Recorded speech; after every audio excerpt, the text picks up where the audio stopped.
So you probably heard about the flooding in Texas and how nobody was prepared for it because the government decided to stop providing data that is used to predict the weather to organizations that predict the weather. How 82 people, at least, have already been found dead as a result of the American federal government slashing pennies to waste millions. Yeah, the thing is, this was planned. Not obviously this specific event, but the structure that would lead to this event and more like it. You need to look at it through a lens that understands narcissism.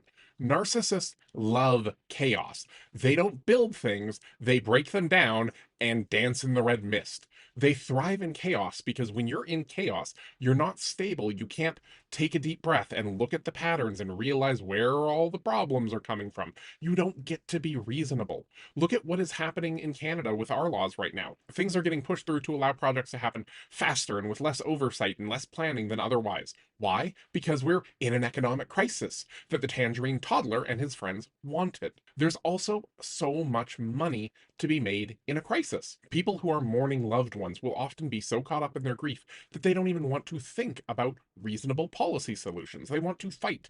They want it to be someone's fault, and they're often not going to blame the president for some reason. They're oddly going to blame the government, but not the president, who made the government do this. The project of Trump's America is to continually make things worse and worse for the bottom 90% of Americans and make things so much better, at least on paper, for the top 1%. It's weird because he's an old guy who's barely holding it together. Why would he even care about ripping apart America so that somebody else can put it back together but shittier? It's better than living his last days in a cell, and that was kind of the other option. Also, he probably doesn't really have a conception that he is so close to death. He probably thinks he's going to live forever, and honestly, he's probably pushing so much for AI stuff because he believes that they can back up who he is to a computer and stuff because he doesn't really understand computers. But yeah, it's a good idea to avoid attributing malice when incompetence is the most likely reason.